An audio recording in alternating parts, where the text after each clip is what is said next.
고린도 전서에 대해서 이제 말씀을 나누고 있습니다. 특별히 고린도 전서는 우리 믿는 자들이 어떠한 믿음의 길을 가는가를 전체적으로 그림을 보여줍니다. 사실 구약의 하나님 백성이었던 이스라엘 백성들의 그들의 여정은 곧 우리 참된 믿는 자들이 가야 될 길들을 그림으로 우리에게 보여주는 하나의 과정이라고 말씀을 드릴 수 있습니다. 그들이 애굽에서 구원을 받고 광야를 지나 축복의 땅에 들어가는 그 여정이 우리 신앙생활의 하나의 믿음의 길의 과정이다. 그래서 우리가 지금 어떠한 길을 가고 또 무엇을 조심해야 되는가를 우리가 그 말씀을 통해서 깨달을 수 있습니다. 이제 고린도전서에 그냥 그런 내용이 쭉 기록되어 있죠. 첫 번째 고린도전서 5장 7절을 보게 되면 이렇게 말하죠. 너희는 누룩 없는 자인데 새 덩어리가 되기 위하여 묵은 누룩을 내버리라. 우리의 유월절 양 곧 그리스도께서 희생되셨느니라. 이 말씀을 보면 우리의 유월절 양, 이 애굽에서 이스라엘 백성들은 바로 유월절 양을 잡았죠. 그 피를 문설주와 임방에 바르고 그 고기를 바로 불에 구워 먹을 뿐만 아니라 그들이 그것을 먹을 때 이제 누룩 없는 무교병과 함께 쓴나물과 더불어 먹었다, 이런 말씀이 기록되어 있습니다. 그래서 이제는 그 세상에서 그들이 그곳에서 나오는 거죠. 애굽에서 그들이 탈출하기 전에 먼저 하나님의 심판으로부터 그들이 유월절 어린 양의 구속을 통하여 구원을 받는, 그리고 그들이 이제 분별된 생활을 시작하게 돼서 그들이 오늘 보니까 누룩 없는 것을 먹었다. 그래서 이게 특별히 새 덩어리가 되기 위하여 누룩 없는 새 덩어리, 그러한 거룩한 삶을 살 수 있도록 시작을 갖는 것입니다. 바로 그것도 우리의 여전히 우리 역시 뭐예요? 다 우리의 유월절 양이신 그리스도께서 그 십자가의 피의 구속을 통하여 우리가 죄 사함 받고 이제 우리 역시 그 세상에서 나오는 겁니다. 이스라엘 백성들이 애굽에서 나와 그런 과정을 먼저 말씀합니다. 첫 번째는 바로 우리가 유월절 어린 양의 구속을 체험하고 누룩 없는 분별된 거룩한 생활을 시작해야 된다, 이렇게 말씀을 드릴 수 있고, 그 다음에 이스라엘 백성들의 과정이 무엇인가, 이제 10장 1절과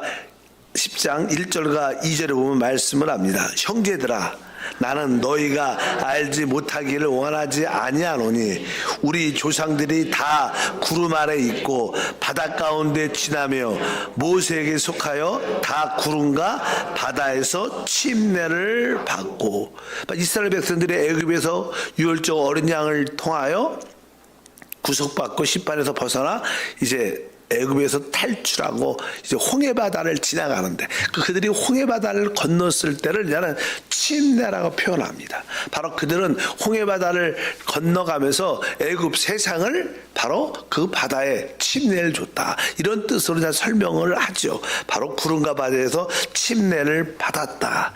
우리 역시 주 예수의 구속을 통하여 구원을 받고 나서 이제 우리도 세상에 대해서 끝을 내는 침례는 바로 죽음을 위하니까 애굽을 바로 홍해 바다에서 이스라엘 백성들이 끝을 낸 것처럼 우리 역시 이제 구속받고 구원받고 세상을 끝내는 그러한 과정을 겪게 된다, 그런 이야기가 쭉 기록되어 있고, 구름과 바다에서 침례를 받다, 이렇게 말씀합니다. 그리고 나서 그들은 드디어 광야에 들어오게 되죠. 광야에서의 그들의 모습은 어떤가? 3절과 4절을 계속 읽어보니까 다 같은 신령한 음식을 먹으며 다 같은 신령한 음료를 마셨으니 이는 그들을 따르는 신령한 반석으로부터 마셨음에 그 반석은 곧 그리스도시라. 그래서 그들이 나는 광야에 들어와서 하늘에 속한 만나, 또 깨어진 반석에서 나온 생수, 여기 보니까 신령한 음식과 신령한 음료를 마셨다. 이 모든 것이 사실 그리스도를 예표하는 것이다. 우리가 구원받고 이제 교회 생활 믿음 안에 들어올 때 바로 우리는 오직 말씀이신 그리스도와 또 한편적으로 우리의 생수이신 성령이신 영이신 그리스도를 우리가 체험하면서 누리면서 우리가 광야의 길을 걸어가게 된다. 근데 우리가 이 믿음의 생활을 시작했을 때 이스라엘 백성들은 그 광야에서 또 우상 숭배를 갖게 됩니다. 알다시피 모세가 시내산에 올라가서 하나님께 율법의 계명을 받기 전에 벌써 그들은 밑에서 금송아지를 만들어 갖고 이것이 우리를 애굽에서 인도에는 우리의 신이다. 우상을 숭배하는 사람의 심성에는 어떤 계시가 없으면 무엇인가를 경배하려는 만들어서 우상을 섬기려는 그런 마음. 결국 그 우상 숭배는 영적으로 우리에게 간음을 가져오고 육신적인 타락을 가져옵니다. 그 이스라엘 백성들이 그 광야에서 겪었던 그런 과정을 설명을 쭉 합니다. 3절과 4절 다시 한번 읽어보니까 7절이요. 7절부터 보면 7, 8절 그들 가운데 어떤 사람들과 같이 너희는 우상 숭배하는 자가 되지 말라. 기록된 바와 같이 백성이 앉아서 먹고 마시며 일어났어. 뛰논다함과 같으니라. 그들 중에 어떤 사람들이 음행하다가 하루에 2만 3천 명이 죽었나니 우리는 그들과 같이 음행하지 말자. 이렇게 말씀을 합니다. 바로 그 이스라엘 백성들이 그 과정 가운데 우상을 만들어서 우상을 숭배하고 뭐 술 먹고 춤추고 타락 가운데 그날 음행한 자들이 2만 3천 명이 죽었다. 우리는 결코 그렇게 우상을 숭배하고 영적인 음행을 행하는 이런 모든 것을 우리가 벗어나야 된다. 그러니까 오직 하나님만 주님만 바라보고 가야 된다. 이스라엘 백성들이 그런 과정을 겪게 됩니다. 그리고 나서 그들은 그 과정을 가면서도 그게 좀 광야의 길이니까 쉬운 길은 아니겠죠. 그런데 그래서 그들의 입술에서 늘 원망과 불평이 그렇게 많았어요. 원망과 불평에 따른 그런 이야기가 쭉 그냥 나옵니다. 계속 9절부터 읽어보니까 그들 가운데 어떤 사람들은 주를 시험하다가 뱀에게 멸망하였나니 우리는 그들같이 시험하지 말자. 그들 가운데 어떤 사람들이 원망하다가 멸망하는 자에게 멸망하였나니 너희는 그들같이 원망하지 말라. 이렇게 바로 주님을 시험하고 원망하는 우리의 불신들이 우리 안에 있습니다. 사실 우리 하나님은 보이지 않죠. 영이시니까. 사람들은 이 보이는 무엇인가를 섬기기 싶어 하는데 보이지 않으니까 항상 우리는 뭐요? 믿음. 아주 하나님의 은혜로 사는 것을 배워야 되는데 그렇지 않으면 그들이 뭐요? 하나님을 주를 시험하다가 뱀에게 멸망했고 또 어떤 사람들은 원망하다가 멸망을 당했다고 말씀을 합니다. 그들이 실제로 이러한 생활의 모습들 하나의 그림자가 되고 하나님의 거울이 되는 거죠. 우리에게 보여주는 겁니다. 이스라엘 백성들이 뭐 우상을 숭배하고 영적인 음행을 행하고 하나님 없이 기뻐하다가 결국 시험과 원망을 통하여 대부분 사람들은 축복의 땅에 못 들어가죠. 1세대는 거의 못 들어갑니다.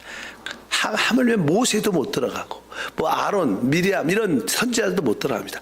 새로운 인도자 여호수아는 예수라는 뜻입니다. 예수. 여호수아와 갈렙만이 새로운 세대와 함께 그 땅을 들어가는 그런 역사가 우리들도 이 축복의 땅에 갈 때 하나님의 이 천국 보상을 향해서 갈 때 우리가 늘 이렇게 깨어있는 믿음의 모습을 가져야 돼요. 왜? 이것은 구약의 이스라엘 백성들의 이 여정은 신약의 우리 믿음의 생활과 거의 같습니다. 많은 사람들이 이 길을 갈 겁니다. 진짜 많은 사람들이 결국 이러한 원망과 불평과 시험을 통해서 다 낙오가 될 거라고 성경에 말씀하고 우리는 그래서 올바로 달려야 된다. 바울은 그래서 우리가 이 믿음의 생활이 하나의 경주다. 확실하게 말씀을 드립니다. 고린도전서 9장에 24절 25절에 말하죠. 운동장에서 다름질하는 자들이 다 달릴지라도 오직 상을 받는 사람은 한 사람인 줄 너희가 알지 못하느냐. 너희도 상을 받도록 이와 같이 다름질하라. 이기를 다투는 자마다 모든 일에 절제하나니 그들은 썩을 승리자의 간을 얻고자 하되 우리는 썩지 아니할 것을 얻고자 하느니라. 그래서 이 9장에서 우리는 달려야 할 경주를 지금 하고 있다. 그래서 우리는 여기서 말씀한 것은 우리가 바로 육신적이고 바로 천연적인 또 혼적인 생명을 부인하고 거부하면서 가야지만 이 길을 갈 수 있는 것이지 그렇지 않으면 다 이렇게 낙오되고 실패할 것이다. 이렇게 말씀합니다. 주님이 우리에게 약속하신 그 축복의 온전한 땅을 얻지 못할 것이다. 이렇게 말씀을 하면서 바로 육신에 대해서 항상 잃어버리고 천연적이고 자기 타고난 능력적인 그러한 모습. 어제도 구원받은 사람에는 세 종류가 있다. 하나는 사도 바울처럼 영적인 사람, 진짜 영을 따라 사는 사람이 있고, 두 번째는 혼적인 사람, 자기 지적인 어떤 능력 갖고 타고난 능력 갖고 기질을 갖고 자기 스타일 갖고 사는 거지. 그게 얼마나 그게 교회 안에 그런 분들이 많죠. 영적인 사람은 소수죠. 그러나 대부분은 자기의 어떤 지적인 능력으로 타고난 능력을 가지고 자기의 기질을 가지고 자기 스타일대로 교회를 봉사해도 그렇게 봉사, 선교도 하나님은 그런 스타일로. 근데 어떤 사람은 아예 육신에 붙잡혀서 늘 시기, 질투 이런 거에 가깝고 육신적인 사람이 세 종류가 있다. 이렇게 어제 말씀을 드렸는데 오늘도 그런 뜻으로 그런 것들이 이겨야 된다. 혼적인 그러한 주님을 관점에서 섬기는 모습들.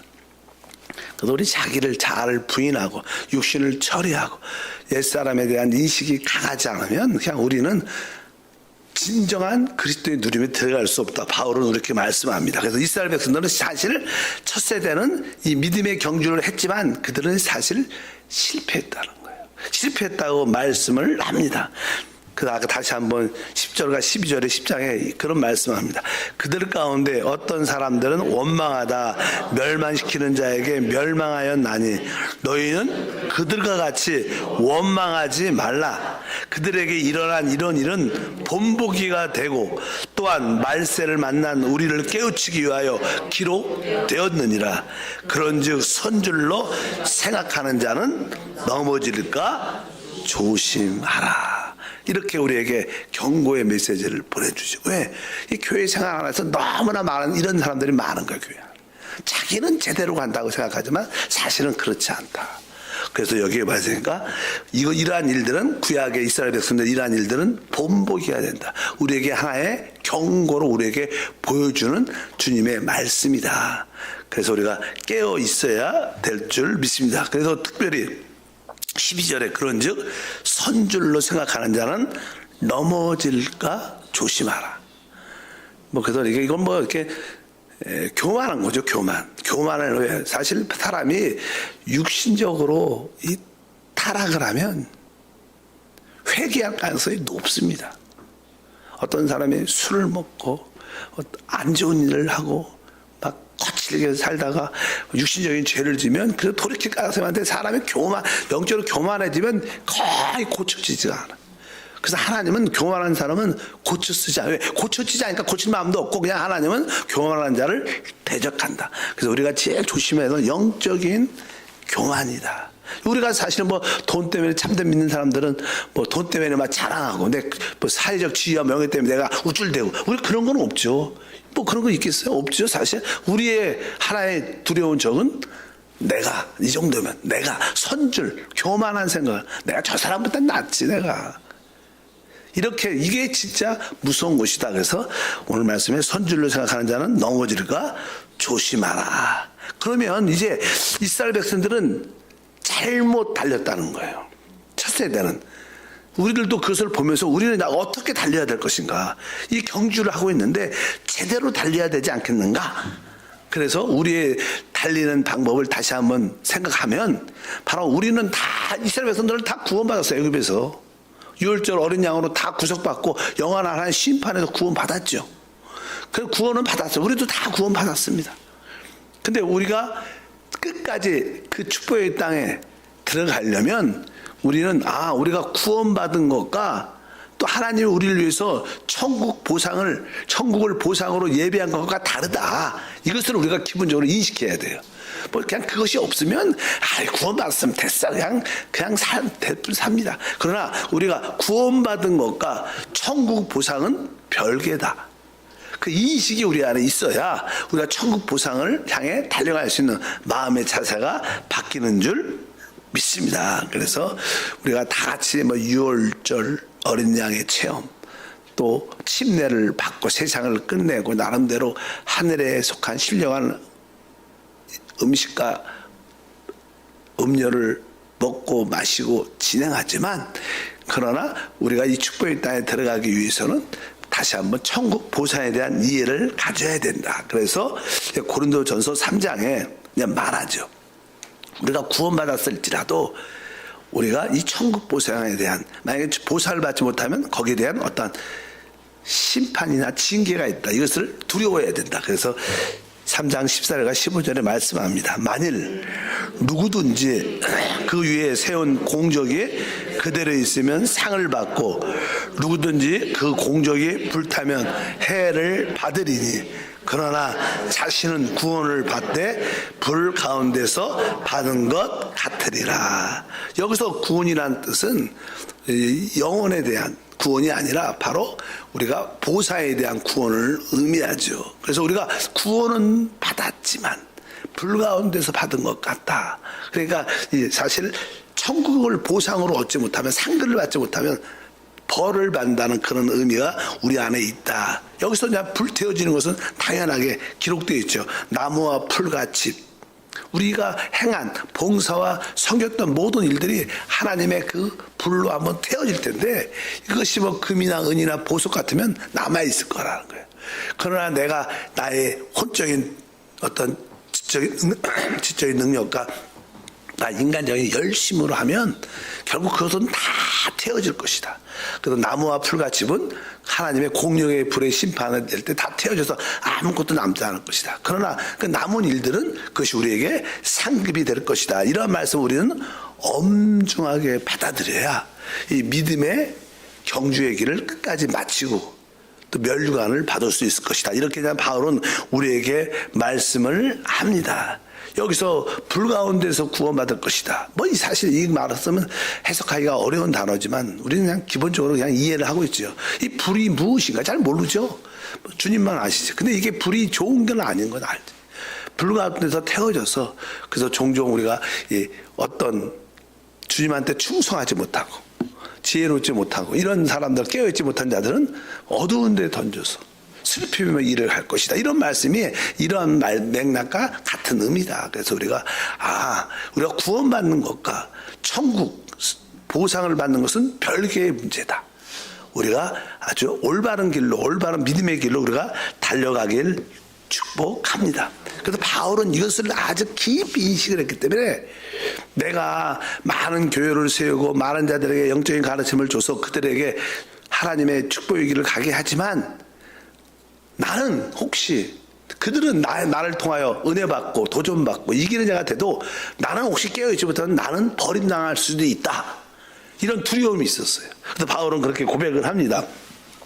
9장 24절과 27절에 운동장에서 다름질하는 자들이 다 다를지라도 오직 상을 받는 사람은 한 사람인 줄 너희가 알지 못하느냐.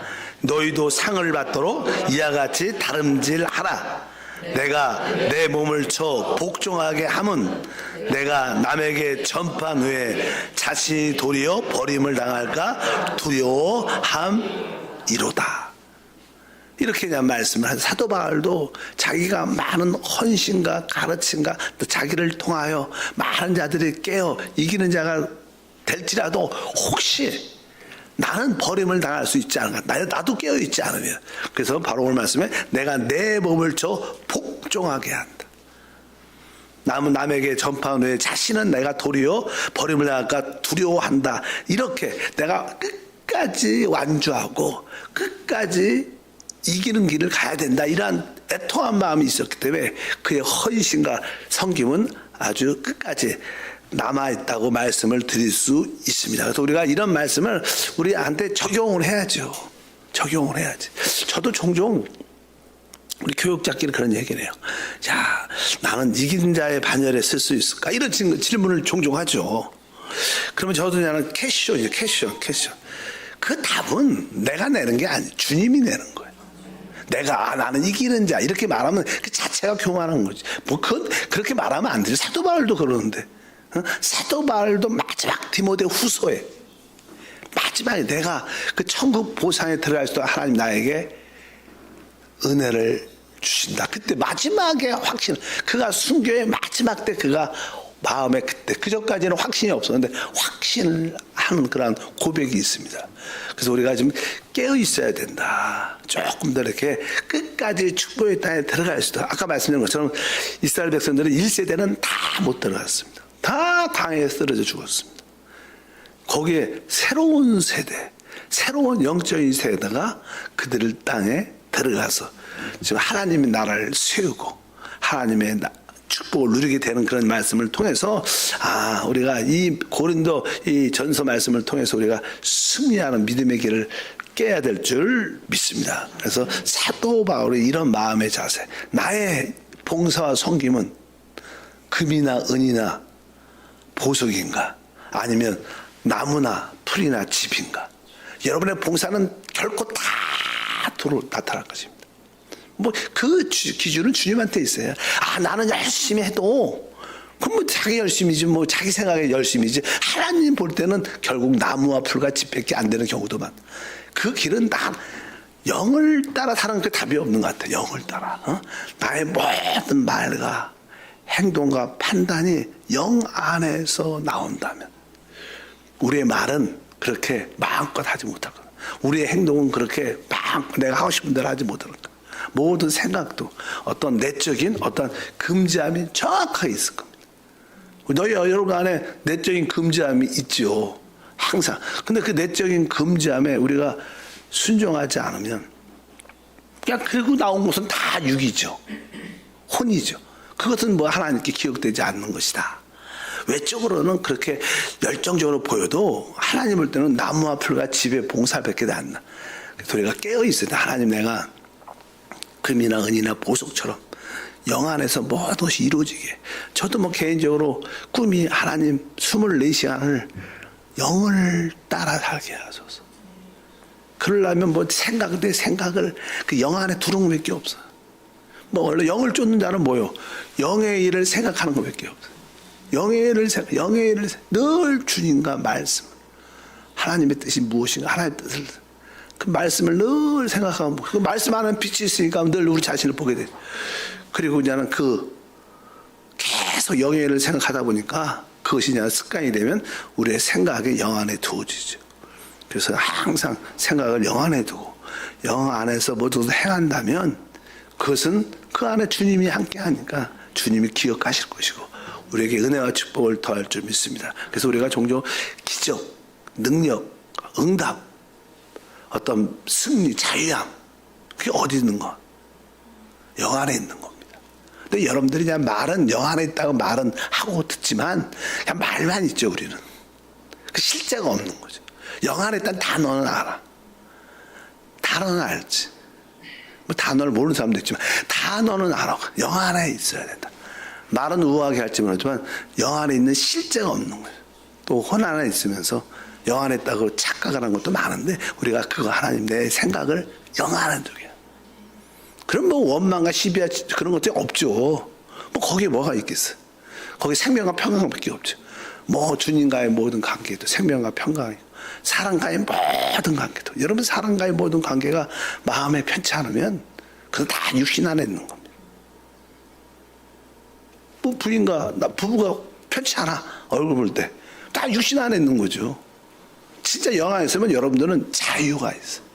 그 기쁨이 있고 하모니가 있고 조화가 있고 평강이 있는 거예요. 그것이 영 안에 있는 거예요. 그 외에는 그냥 선악과의 논리 안에 있는 것을로 여러분들 벗어나요. 이 사도 바울은 그런 고백을 합니다. 내가 남에게 전파한 후에 자신이 도리어 버림을 당할까 두려워한다. 저도 개인적으로 이러한 두려움이 있죠. 진짜 하나님을 알고 하나님 답을 아니까 내가 깨어 있어야 되는데 이렇게 이런 마음이 있죠. 그러니까 사도 바울의 그런 인식이 있었는데 우리도 그것이 우리에게 하나의 받아들인가 경고가 되어야 될 줄 믿습니다. 거룩하신 하나님 감사합니다. 다시 한번 이스라엘 백성들의 그 여정을 통해서 우리가 가는 길을 보게 됩니다. 그들이 구원을 받았지만 그들의 가정 가운데 많은 시험과 또 원망과 불평과 우상숭배와 음행과 많은 것들을 통해서 광야에서 다 쓰러졌습니다. 우리가 구원을 받았을지라도 우리 이 믿음의 여정을 끝까지 천국 보상이란 땅까지 다 들어갈 수 있도록 도와주시고 깨어있게 하옵소서. 주 예수 이름으로 기도합나이다. 아멘.